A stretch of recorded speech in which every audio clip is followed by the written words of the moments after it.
السلام عليكم ورحمة الله وبركاته. ازيكم عاملين ايه؟ يا رب تكونوا بخير. النهاردة ان شاء الله انا كنت خليت معاكم في فيديو طريقة الفرخة الكاملة. النهاردة ما ان شاء الله هنعملها بطريقة حلوة قوي. انا معايا الفرخة اهي بالشكل ده، ومعايا بصلاية مبشورة. هحط ايه عليها؟ هحط على البصلاية دي رشة من الملح، وهحط عليها كمان رشة من الفلفل الاسود،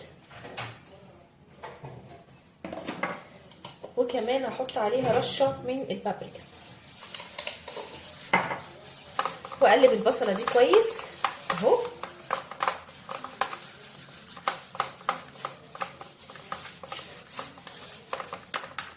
وابدا ان انا اخد من البصل اهو، واتبل بيه كده الفرخه بتاعتي.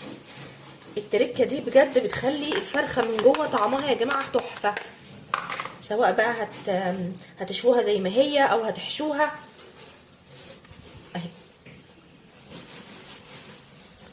بالشكل ده. انا بقى هسيبها، انتوا ممكن تسيبوها يعني اقل حاجه ساعتين، انا بصراحه مستعجله عليها فايه هسيبها بتاع حوالي نص ساعه او ساعه، برده هتطلع طعمها حلو قوي. ويلا بينا نعمل الحشوه بتاعتنا. ودلوقتي بقى حطيت طاسه على النار كده، حطيت فيها حته سمنه سخنت معايا، هنزل عليها ببصلايه متقطعه، وابدا ان انا اشوح البصلايه كده لحد ما تكبر ويبقى لونها شفاف معايا كده. البصله دبلت معايا اهو بالشكل ده. هجيب بقى ايه قوانص متقطعه صغير، وابدا انزل كده بالقوانص عشان القوانص بتاخد سوا عن الكبده، واديها ايه تشويحه كده مع البصل. هشوحها شويه وارجع لكم. هستنى اولع الاول. دلوقتي كده انا شوحت القوانص اهي، هنزل دلوقتي بالكبده واديها تشويحه معايا.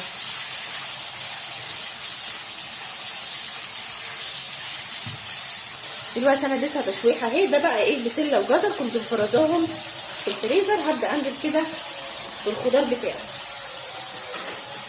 واقعد اشوح بقى ايه الخلطه الحلوه دي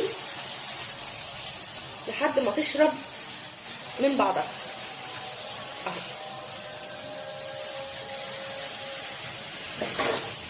بالشكل اللي انتوا شايفينه ده. انا هشوحها شويه وارجع لكم. دلوقتي انا شوحتها كويس اهو بالشكل ده، وحطيت معاها قرن فلفل حامي. اللي حابب يحطه واللي مش حابب ما يحطش. انا بقى انا جبت كوبايتين رز غسلتهم اهو، وهبدا ان انا انزل بالرز بتاعي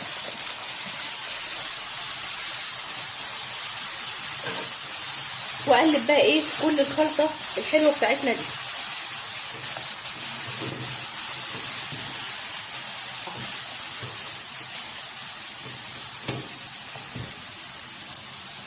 دلوقتي انا قلبت اهو. هبدا انزل بقى ايه بالبهارات بتاعتي. هنزل بمكعب من المرق،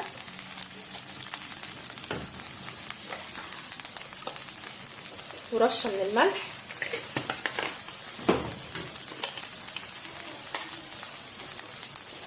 ونص معلقه صغيره من الفلفل الاسود، نص معلقه صغيره من البابريكا، وكمان احط عليها ربع معلقه من بهارات الفراخ.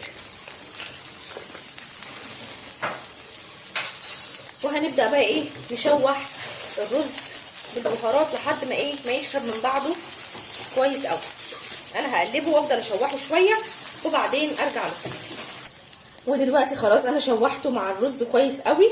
هبدا دلوقتي بقى ايه ان انا انزل بالميه بتاعتي. انا هسويه نص سوا، مش هسويه سوا كامل اهو. واقلبه كده والميه تنزل لتحت، وخلاص اهو بالشكل ده. شوف لو محتاج ميه تاني.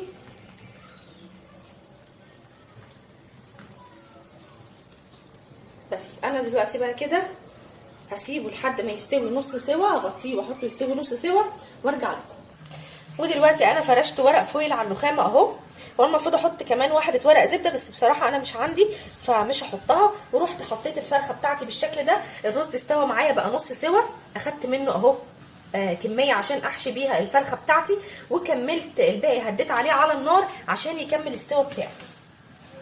دلوقتي بقى هنعمل ايه؟ دلوقتي هبدا اخد من الخلطه بتاعتنا دي بالشكل ده اهو، واحشي الفرخه بتاعتنا اهو.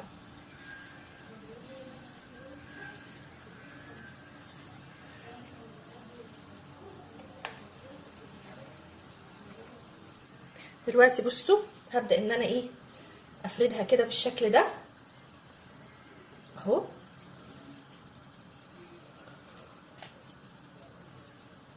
اهو احط شويه رز،